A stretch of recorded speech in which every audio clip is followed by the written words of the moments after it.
नमस्कार मो ओडियावासी स्वागत करुछि आमरे ब्लॉगिंग चैनल को।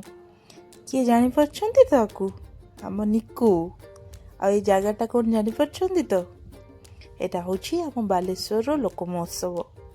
बहुत सुंदर सुंदर भाव एटी स्टॉल लागिथिला।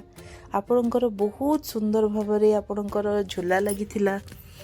निकू को देखिले मते मने पड़े मो पिला दिनर कथा।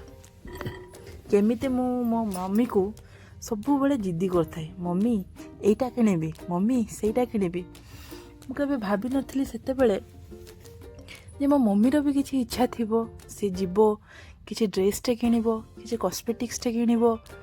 आज जेते निकू सेमिति मो सहित करूची, मोर इच्छा थाए टिके किछि दुकान जीवी, स्टॉल देखिबी, ड्रेस देखिबी, घरर किछि सामग्री देखिबी। किंतु आम निकू गोटे सेकेंड भी रहु न थाए, एठी दौड़ी जाउ थाए, सेठी दौड़ी थाए, मामा एटा देखिबी, मामा सेटा देखिबी, मामा एटी झूला झूलिबी। सबु कथारे जिदी, गोटे सेकेंड भी से मते छिड़ा हवा को दउ न थाए।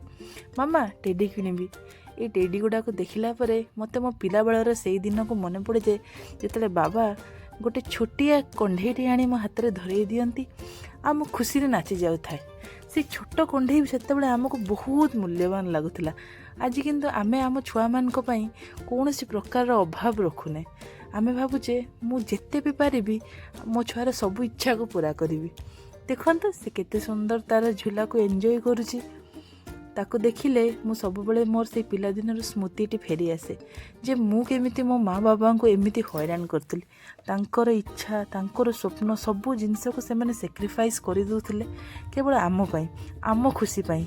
आज मु एडा सब अनुभव एथिपई करि पारुची कारण मु निजे मध्य माँ हे जाईची। आ आज मो पिलार ए जिद्दीटी मते मने पकई दउची मो बापा मांकर केते त्याग, केते से माने आम पई करिचंदी। निकू को जतले मु एमिति खेलिबार देखु थाए मो मनरे बहुत खुशी लगे जे पिलाटी किछि जानेनी, दुनिया रे कोनोसी जिंस सहित से अवगत नुहे।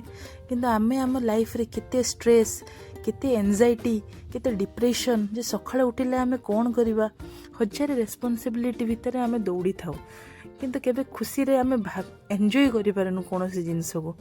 सेतिपई मु भाबे काश आमे समस्ते मध्य से पिला दिन को पळे जानते, स्कूल जानते, टिफिन रे कोन थांता सेटा भाबी के एक्साइटेड हे जाई थांते।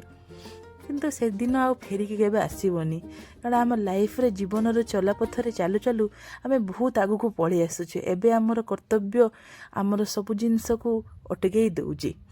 जेते बेले मु निकू को एमिति देखु थाए खेलिबार मु बहुत भाबे काश आमे भी एमती खेली पारंते कि। तापर मो नजर पड़ला ई झूला उपरे। मु देखिकी लागिला मो आत्माटा जेमती बाहरी आसीबो से लोक माने केमिति करथुले। किंतु मु भाबिची जे जीवन रे सब जिंस को थरे थरे एक्सपीरियंस करिया कथा। एटा ही पर मुहूर्त रे मेमोरी भले आमको केते खुशी दबनी। तापरे मो निकू जिद्दी कला, मामा टिके जलपरी देखिबी, मामा टिके मरमेड देखिबी। मु सेतिपई ताको नेई गली सेठी। से देखिकी बहुत आश्चर्य ही से मन को चाहिला, कहला एटा गोटे कोन नुआ जिंस आ तार से अभिज्ञता निश्चित ताको जीवन सारा मने रहिबो। तो एगुडा ही तो हमर छोट छोट खुशी पिला बेलर जोटा कि आमे मने रखिताउ आ बड़ हेले आमे एगुडा को भाबी कि भाबू जे आमे बापा माँ आम पई केते करिचंदी। तो यही जो वीडियोटी मु स्पेशली से बाबा माँ मान को डेडिकेट करुची जो माने तांकर स्वप्न, तांकर इच्छा सबू को त्याग करी से माने तांको छुआ पछरे तांकर पूरा जीवन को दे दियंती। आ छुआ माने मध्य बड़ हैला परे मु सेमान को एतिक उपदेश देबी से माने किछि टाइम तांक बाबा माँ को सहित स्पेंड करंतु, तांको एतिक जतांतु जे सेमान तांक केते भल पाउचंती। रहिली नमस्कार। भल लागिले निहाती शेयर करिवे।